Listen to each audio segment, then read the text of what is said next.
Hello students, we are learning measurement and motion chapter 11, and in this chapter we will start from measurement of length of page 126 page number.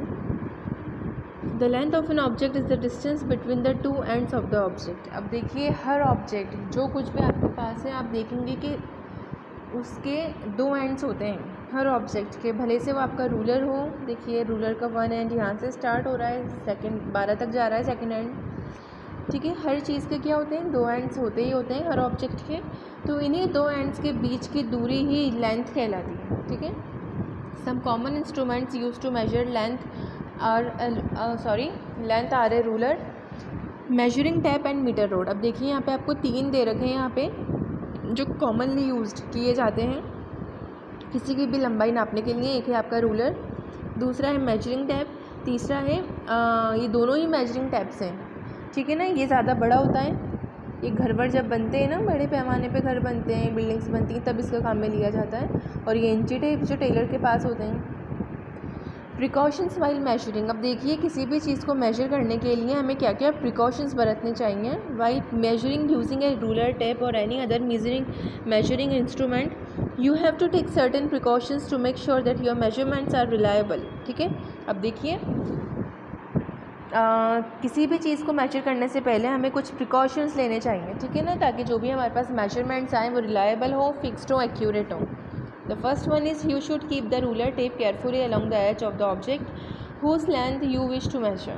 अब देखिए आप किसी भी object की अगर length नापनी है तो आपको क्या करना है, सबसे पहले जो रूलर और टेप हमने लिया है उसको एडजस्ट पर केयरफुली रखना है। देखिए यहाँ पर रखा हुआ है, ठीक है ना, ये ज़ीरो से स्टार्ट है तो उसकी देखिए आपकी पेंसिल का लास्ट एंड भी ज़ीरो के ऊपर रखा हुआ है, ज़ीरो से आगे नहीं रखा है। तो इन दोनों ही चीज़ों को बिल्कुल एक्यूरेट मिलाना है हमें। किस चीज़ को, जिस भी ऑब्जेक्ट की आप लेंथ नाप रहे हैं उसको, और जिस चीज़ से आप उसकी लेंथ नाप रहे हैं उसको। ठीक है, the second one is examine the edge of the measuring instrument very carefully. तो हमें इनकी जो एजेस हैं उन्हें काफ़ी केयरफुली एग्जामाइन करना है। If it is damage at the edge your start your measurement at another marking that is not damage. Suppose करो जैसे आपका ये ज़ीरो है, ये टूटा हुआ है, तो आप वन से भी स्टार्ट कर सकते हैं। ठीक है ना, अगर डैमेज है तो दूसरी जगह से स्टार्ट कर लीजिए।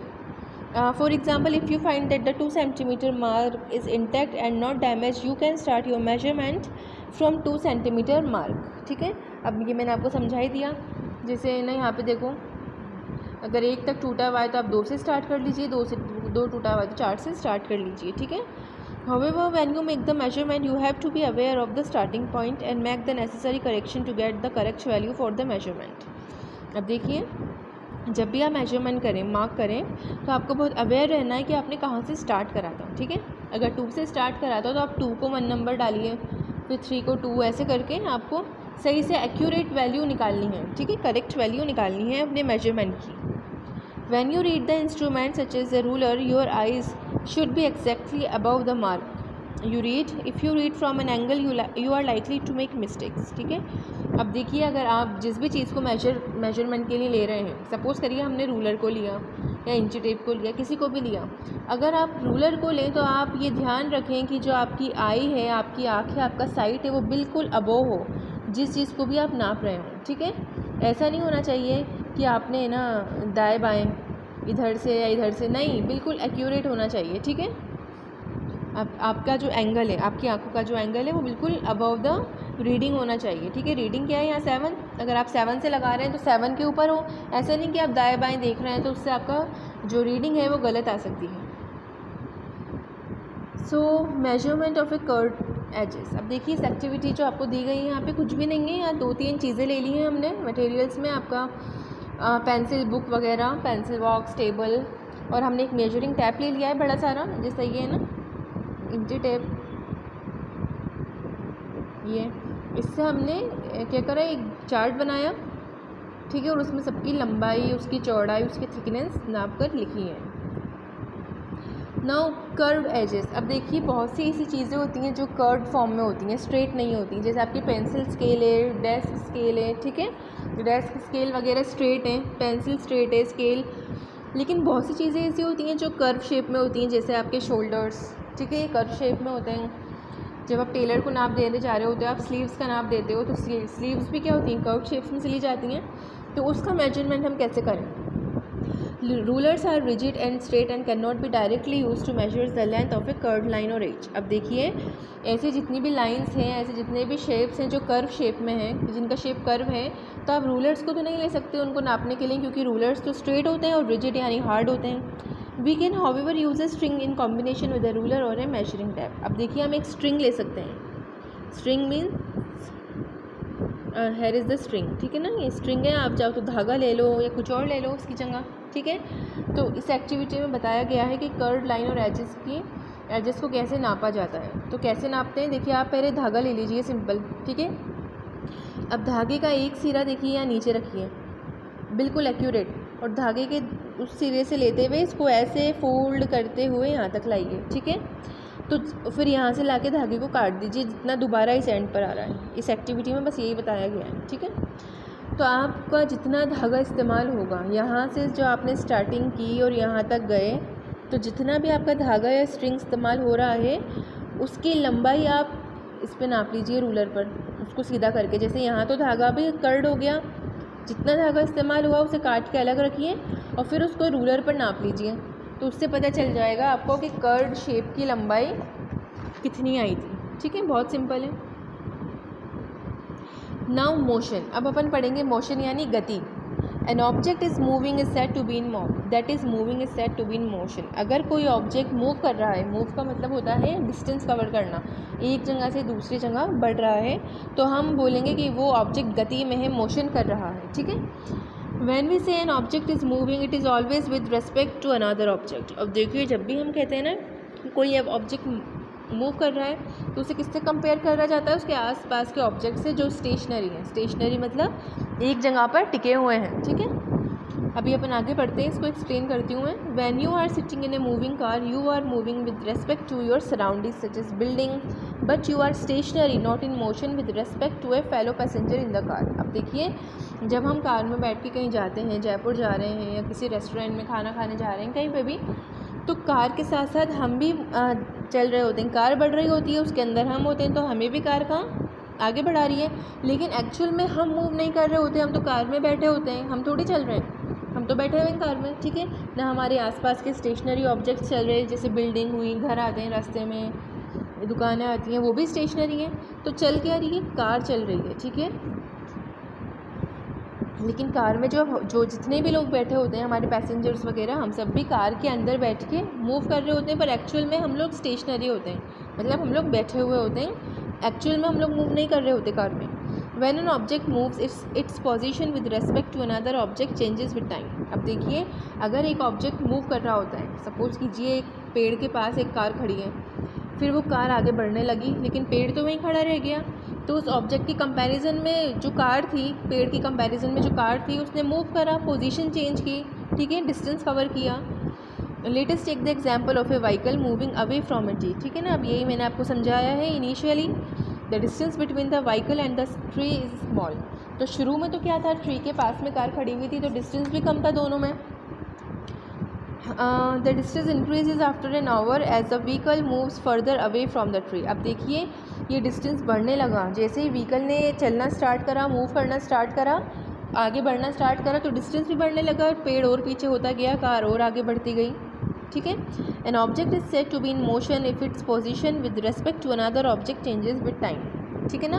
तो एक ऑब्जेक्ट कब कहलाता है कि वो मोशन कर रहा है, गति कर रहा है, जब उसकी पोजीशन चेंज होने लगे दूसरे ऑब्जेक्ट की कंपैरिजन में, ठीक है।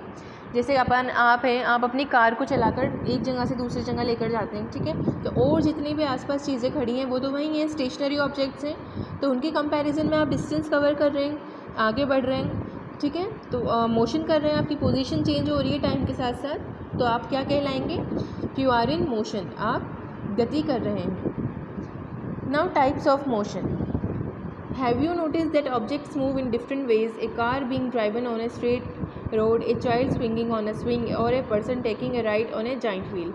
You would agree that while of all the three are in motion, the types of motions exhibited are different. Can you think in what way these motions differ? Let us learn about the different type of motion। अब देखिए, यहाँ पे आपको कुछ examples दिए गए हैं, motion के भी कुछ टाइप्स होते हैं, तो हमारी जो कार हम चलाते हैं वो कार हमेशा स्ट्रेट लाइन में चलती है। माना कि टर्न्स आते हैं पर वो टर्न्स भी स्ट्रेट होते हैं, रोड स्ट्रेट होता है, ऊबड़ खाबड़ तो नहीं होता ना, रोलर कोस्टर की तरह भी नहीं होता ऊपर नीचे। लेकिन आप देखिए जब हम लोग एक झूला झूलते हैं जिसे हम जाइंट व्हील बोलते हैं, जब ठीक है, तो जब एक पर्सन उस झूले पे बैठ के झूल रहा होता है तो वो कैसे मोशन कर रहा है, नीचे से ऊपर जा रहा है, फिर वापस ऊपर से नीचे आ रहा है, ठीक है, तो सर्क्यूलर मोशन में कर रहा है मूव, एक ये टाइप हो गया। तो और जब हम लोग झूला झूलते हैं तब भी सर्क्यूलर मोशन कर रहे होते हैं, ठीक है। जब हम झूले में बैठ के आगे जाते हैं तो हवा में झूला उड़ता है, फिर पीछे आन के दोबारा ऊपर की तरफ उठता है, सर्क्यूलर मोशन हुआ, हाफ सर्किल बना। सो ये मोशंस के टाइप होते हैं। तो first one is translation motion. An object in translation motion moves in such a way that all its body part move by the same distance in a given time। अब देखिए translation motion वो motion होता है जब कोई भी चीज़, कोई भी ऑब्जेक्ट जब मूव करे तो उसके सारा पार्ट उसके साथ मूव करना चाहिए, ठीक है। For example a car moving on a straight road, the different parts of the car such as its door, seats, mirror and even passengers move by the same distance in a given time. अब इसका क्या मतलब हुआ translation motion का भाई? तो देखिए हमने कार का एग्जांपल लिया है। जब कार एक स्ट्रेट रोड पर चलती है तो कार के जितने भी बॉडी पार्ट्स हैं, उसके व्हील, उसकी विंडोज़, उसका गेट, उसके सीट्स और जितने भी पैसेंजर्स उसके साथ बैठे हैं सब मूव कर रहे हैं, ठीक है। तो इसे ही ट्रांसलेशन मोशन कहते हैं, जब एक ऑब्जेक्ट गति करे और उसके सारे बॉडी पार्ट्स भी उसके साथ गति कर रहे हों, मोशन कर रहे हों, ठीक है। Other examples are a person going down a slide, a train moving on a track, an aeroplane flying in the sky, a ship traveling on the sea। अब यहाँ पे भी कुछ एग्जाम्पल्स आपको दिए गए हैं। जब हम एक पर्सन है, जब वो फिसलनी पे से फिसलता है स्लाइड पर से, तो ऊपर से नीचे की तरफ आता है वो फिसलते वक्त, तो उसके सारे बॉडी पार्ट्स भी ऊपर से नीचे की तरफ आ रहे हैं। हम ट्रेन के अंदर बैठ के ट्रैवल करते हैं, एरोप्लेन उड़ता है हवा में, तो ट्रेन और एरोप्लेन के भी सारे बॉडी पार्ट्स ट्रैवल कर रहे हैं। ऐसा थोड़ी है कि एरोप्लेन के विंग नीचे गिर गए या वहीं रह गए, नहीं, सारी चीज़ें ट्रैवल कर रही हैं उसके साथ। Translation motion can be further categorize into rectilinear और एंड कर्विलिनियर। अब देखिए इस ट्रांसलेशन मोशन को भी हमने दो पार्ट्स में डिवाइड करा है, एक तो रेक्टिलिनियर मोशन और curvilinear motion. When an object in translation motion moves in a straight line, it is said to be in rectilinear motion. But when it moves along a curve, it is said to be in curvilinear motion. अब देखिए जब कोई object translation motion में move कर रहा होता है, translation motion का मतलब जब उस ऑब्जेक्ट के साथ उसके सारे बॉडी पार्ट भी मूव कर रहे होते हैं, और अगर वो एक स्ट्रेट लाइन में ट्रैवल करे, जैसे कार एक स्ट्रेट लाइन में ट्रैवल करती है, तो वो रेक्टिलिनियर मोशन कहलाएगा, ठीक है ना। कार क्या कर रही है? ट्रांसलेशन मोशन कर रही है। ट्रांसलेशन मोशन का मतलब कार के सारे बॉडी पार्ट उसी के साथ जा रहे हैं, और कार कैसे जा रही है? स्ट्रेट लाइन में जा रही है, स्ट्रेट रोड में जा रही है, तो क्या कहलाएंगे? कार क्या कर रही है? रेक्टिलिनियर मोशन कर रही है। रेक्टिलिनियर का मतलब स्ट्रेट लाइन में, लाइन से बनाए ना, लीनियर, बिल्कुल स्ट्रेट लाइन में। लेकिन वहीं अगर ट्रांसलेशन मोशन करते हुए आपने कर्व बनाया, तो आप कैसा मोशन कर रहे हैं? कर्विलिनियर मोशन वो कहलाएगा। आप कर्विलिनियर मोशन कर रहे हैं। कैसे कर रहे हैं? For example a car moving along a straight path is in rectilinear motion, ये मैंने आपको समझा दिया। But a ball thrown at an angle in the air follows a curve path and is said to be in curvilinear motion. अब देखिए curvilinear motion का यहाँ example दिया गया है, जब आप बास्केटबॉल खेलते हैं और बॉल को उठा के हवा में फेंकते हैं बास्केट में डालने के लिए। तो आप यहाँ डायग्राम आपके बना हुआ है पेज नंबर 129 पे 11.7 का बी वाला, उसमें एक बच्चा बॉल को उठा के बास्केट में डाल रहा है, तो आप देखिए कर्व बन रहा है ना, तो ये मोशन क्या कहलाएगा? कर्विलिनियर मोशन, ठीक है। हम लोग झूला झूलते हैं तब भी कर्विलिनियर मोशन है। कर तो ट्रांसलेशन मोशन रहे, सारे बॉडी पार्ट्स भी झूले के साथ ही जा रहे हैं, हमारे हाथ पाँव आँखें सब, पर किस लाइन से जा रहे हैं? कर्व लाइन में जा रहे हैं, तो कर्विलिनियर कहलाएगा, ठीक है। लाइंस के ऊपर इसे डिवाइड कर दिया है पाथ के ऊपर, कि अगर स्ट्रेट पाथ है ट्रांसलेशन मोशन में तो रेक्टिलिनियर, और कर्व पार्ट है ट्रांसलेशन मोशन में तो curvilinear. Now rotational motion. In rotational motion, the object moves about an axis in such a way that all its parts make circles around the axis. अब देखिए rotational motion में क्या होता है? जिससे अर्थ हमारी रोटेट करती है, तो उसके जितने भी बॉडी पार्ट्स हैं उन सब के पार्ट्स एक सर्किल बनाएं, ठीक है, सर्किल बनाएं। अब देखिए यहाँ एक वर्ड आया है एक्सिस। एक्सिस आपके यहाँ 129 पेज नंबर पे यहाँ वर्ड हेल्प दे रखी है, इसमें दिखा रखा है axis it is an imaginary line around which an object rotates. अब जो एक्सिस होती है वो एक इमेजिनरी लाइन है, मतलब हमने इमेजिन करिए कि हाँ भाई किसी भी ऑब्जेक्ट के बीच में से होते हुए एक लाइन गुजर रही है और उससे क्या हो रहा है, वो चीज़ घूम रही है। जैसे आपके स्कूल में ग्लोब होता है, ग्लोब एक अर्थ का एक छोटा सा आप मॉडल है, तो ग्लोब को आप देखते हैं ना, उसके बीच में ऊपर और नीचे हुक्स लगे हुए होते हैं, ठीक है ना। आप उस हुक्स के आप उसको ग्लोब को हिलाओगे तो वो गोल गोल घूमने लगता है, उस हुक से अटैच्ड है ग्लोब, तो उसी को ही क्या कहते हैं, एक्सिस बोलते हैं। देखिए आपके 11.8 डायग्राम में एक्सिस भी दे रखी है, तो क्या है इस एक्सिस से, तो क्या है, ये बिल्कुल इमेजिनरी लाइन है जो बिल्कुल बीच में से होकर गुजरती है और इसके ही आसपास क्या है, एक ऑब्जेक्ट मूव करता है। When an object undergoes rotational motion, different parts of it move by different distances in a given time. अब देखिए जब एक जो ऑब्जेक्ट है रोटेशनल मोशन जब करता है तो उसके जितने भी बॉडी पार्ट्स हैं वो भी ये मोशन करने लगते हैं, रोटेशनल मोशन करने लगते हैं, गोल गोल घूमने लगते हैं, ठीक है, बाय डिफरेंट डिस्टेंसेस, अलग अलग डिस्टेंसेस से इन ए गिवन टाइम, एक ही टाइम में, ठीक है। जैसे देखिए आप अर्थ का ग्लोब देखिए आप ग्लोब में देखेंगे सारी कंट्रीज़ के मॉडल्स दे रखे हैं, आगे अमेरिका है, पीछे अफ्रीका है, साइड में इधर एशिया है, ठीक है ना। तो क्या है, एशिया तो आगे है, अमेरिका पीछे है, तो आपने जब उसको हिलाया, ग्लोब को गोल गोल घुमाया, तो सब अलग अलग डिस्टेंस से प्रेजेंट है, ठीक है ना। तो वो सारे ही क्या कर रहे हैं, सर्क्यूलर मोशन कर रहे हैं। Example of objects that show rotational motion are the arms of a clock, the blades of a ceiling fan, the wheels of a moving vehicle and a spinning top. अब देखिए कुछ यहाँ पे rotational motion के examples हैं। एक तो है हमारे सीलिंग फैन पर जो पंखा लगा है उसके आर्म्स, तीन होते हैं ना ब्लेड्स, तीनों ही अलग अलग डिस्टेंस पर हैं, एक किस डायरेक्शन में है, दूसरा किस डायरेक्शन में, ठीक है। लेकिन जब हम स्विच ऑन करते हैं तो एक ही टाइम में तीनों घूमना स्टार्ट कर देते हैं। और कैसे घूम रहे हैं, सर्क्यूलर मोशन में। तो ये सर्क्यूलर मोशन का एग्जाम्पल है, ठीक है। Now periodic motion in page number 130, motion that repeats itself eight equal intervals of time is called periodic motion. अब देखिए ऐसा मोशन जो खुद को रिपीट करता है इक्वल इंटरवल ऑफ टाइम, ठीक है ना, इक्वल इंटरवल ऑफ टाइम के साथ, तो वो पीरियोडिक मोशन कहलाता है। अपन देखते हैं इसके क्या एग्जाम्पल है, कैसे इक्वल इंटरवल में रिपीट कर रहा है। तो examples of periodic motion are the to and fro motion of a pendulum, the rotation of earth about its axis, the movement of the hands of a clock and the pluck string of a musical instrument. अब देखिए यहाँ पे कुछ periodic motion के आपको types दिए गए हैं।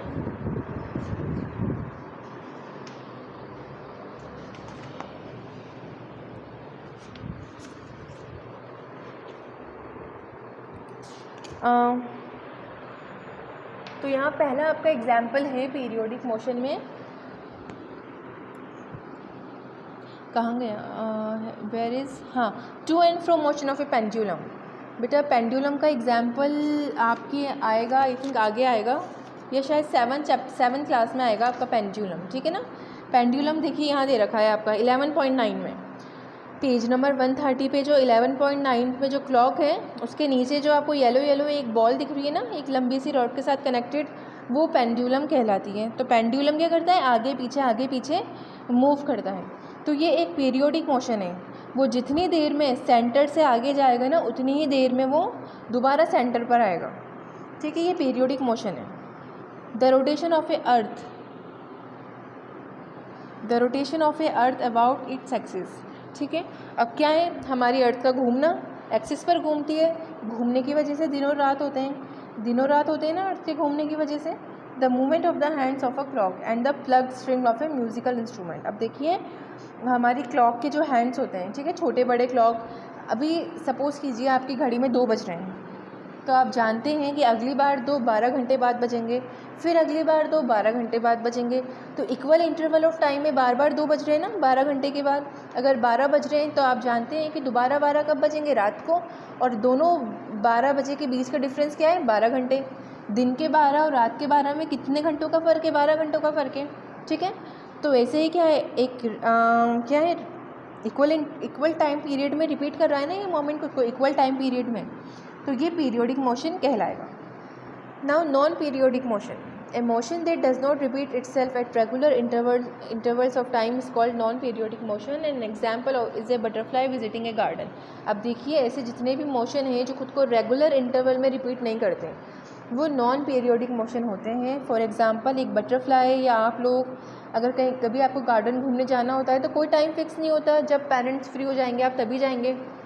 अगर आप लोग डिसाइड करते हो कि हम कल फिर आएंगे, तो ज़रूरी तो नहीं ना कि आज आप 7 बजे आए हो तो कल भी 7 बजे आओगे, थोड़ा ऊपर नीचे भी हो सकता है, ठीक है। कई बार आप स्कूल आने में भी लेट हो जाते हैं, ठीक है। तो ये सारे नॉन पीरियोडिक मोशन हैं जो रेगुलर इंटरवल में रिपीट नहीं होते, यानी कि जब आपने एक ही मोशन को 2 बार करा तो उनके बीच का जो टाइम पीरियड था वो सेम नहीं था, ठीक है। वो नॉन पीरियोडिक मोशन होते हैं। जैसे मैंने आपको घड़ी का एग्जांपल दिया था ना, अभी अगर 10 बज रहे हैं तो आप जानते हैं कि अभी सुबह के 10 बज रहे हैं तो रात के 10 घंटे बाद बजेंगे, ठीक है। फिर दोबारा सुबह के 10 बजेंगे तो वो भी 10 घंटे बाद बजेंगे। तो एक रेगुलर पीरियड में हो रहा है ना ये सब, तो ये पीरियोडिक मोशन है। और ये बटरफ्लाई विजिटिंग ए गार्डन, ये सब किसके एग्जाम्पल है? नॉन पीरियोडिक मोशन के। Now that we have read about the different types of motions, it is important to understand that in real life, an object that is moving often exhibits more than one type of motion. For example, a car moving in a straight path, it is in rectilinear motion, but its wheels are in rotational motion. The movement of the earth about its axis is rotational as well as periodic motion. Can you think of more such examples? अब देखिए, हमने 3-4 types के motions के बारे में पढ़ा है, different types के मोशंस के बारे में। अब हमें ये ज़रूरी है कि हमारी रियल लाइफ में जो हम मोशन कर रहे हैं, हमारे आसपास जो कुछ भी हो रहा है उसे भी हम समझें, ठीक है ना। अब देखिए, जैसे कार का मैंने आपको बताया था कि ट्रांसलेशन मोशन करती है। ट्रांसलेशन मोशन का मतलब कार के सारे बॉडी पार्ट कार के साथ मूव करते हैं। स्ट्रेट लाइन पे ट्रैवल करती है, स्ट्रेट रोड पे, तो रेक्टिलिनियर मोशन भी हुआ। लेकिन आप वहीं देखिए, कार के जो व्हील्स होते हैं जो कार के साथ ही मूव कर रहे होते हैं, वो रेक्टिलिनियर मोशन तो कर रहे हैं, साथ तो जा रहे हैं कार के, पर गोल गोल घूमते हुए, कर्विलिनियर मोशन करते हुए। तो एक ही चीज़ 2 तरीके के मोशन कर रही है। और वैसे ही हमारी अर्थ का एग्जाम्पल है, हाँ, उसके एक्सिस पर गोल गोल घूमती है, ठीक है ना। तो क्या कर रही है? रोटेशनल मोशन कर रही है, ठीक है। एज वेल एज पीरियोडिक, यानी कि उसका जो टाइम पीरियड है वो बिल्कुल फिक्स है। जैसे हमने पढ़ रखा है 24 घंटों का एक दिन होता है, तो पूरे साल में 24 घंटों का ही एक दिन होगा। एक साल 365 दिन का होता है, लीप ईयर को छोड़ के सारे सालों के दिन कितने होते हैं? 365, ठीक है। एक हफ्ते में 7 दिन होते हैं, जो कुछ भी है आपके मंथ्स वगैरह, तो ये सारे क्या हैं? पीरियोडिक मोशन के एग्जाम्पल हैं। सो ये आपका chapter 11 is completed now. Thank you.